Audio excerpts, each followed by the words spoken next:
Today I'll be giving an overview of the Spitfire 2 tent by Eureka. It is a two-person tent. I've had mine now for about 5 years, originally purchased for $135. I'll add into the description a couple of places where you can find it for about that price today. This tent by design needs to be staked out pretty taut in order for it to maintain its shape. As soon as you start taking out the stakes, it will collapse in on itself, so you have to keep that in mind as you find a place to pitch it. It is a 3-season tent with rainfly, with a sufficient amount of mesh on the interior of the tent so that as condensation builds up from your breathing throughout the night, it keeps that moisture off of you. This tent does not have a lot of vestibule space, as you may have seen in some other backpacking tents where the rainfly overhangs the outside of the tent, leaving plenty of space for muddy boots and wet gear, things like that.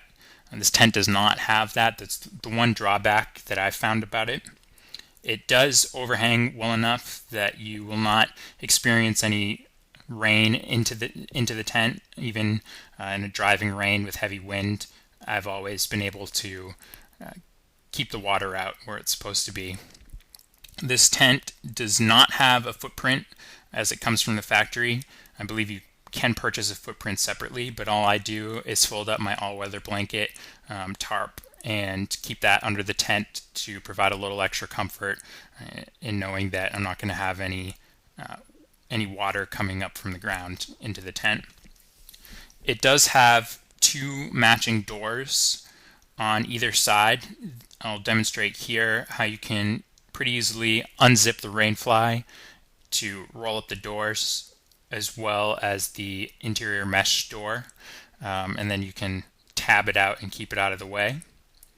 The tent is of 2-pole construction using 9mm DAC Featherlight 7000 series aluminum poles. The DAC company says that their Featherlight series is 15% lighter than aluminum poles of comparable strength. The poles, when set up, the tent itself clips on to the underside of the poles, as you'll see in an upcoming photo, while the rain cover or rain fly goes over the outside of the poles and attaches through Velcro to the poles, as well as clips at the stake points. The tent itself, the floor is made of 70 denier taffeta, which is very abrasion resistant. The walls are 70 denier ripstop, and the fly is 75 denier ripstop. All of this is coated with a 1200mm rated waterproofing. The tent also comes from the factory with seam tape at all the seals, or at all the seams rather, sealing up from any water that might come through. Also, it uses a tub-style floor. So as you can see, the floor itself comes up with a seam higher than the ground so that you're not going to get any water coming in on the floor. The tent does have a mesh pocket at both doors that you can use to keep in gear. It's a pretty good sized tent. I'll show you the dimensions in a moment. You can fit easily 2 people or 1 person with a great deal of gear. The square footage is 38.75 square feet. The tent also has a really nice vent at the top of the rainfly. You can access this from a zipper within the inside of the tent, so you can reach through without having to go outside and open and close that vent. It does provide good ventilation, and I've used this in really hot weather and haven't had too many problems as far as getting too hot with inside of the tent. There is some really good ventilation and draft. The tent is advertised at 4 pounds 3 ounces in weight. The pack size is also listed as 5 inches by 17 inches.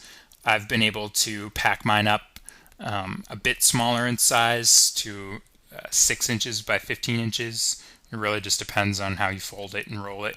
But as you'll see here, it does get to a very small size. I'm able to strap it onto the outside of my pack, or if I pack differently, I can fit it inside of my pack with ease. I've also brought it out on a couple of cycling trips. I'll roll some pictures in at the end where I'm able to fit it pretty easily into some panniers, and with the lightweight, it's not too burdensome either.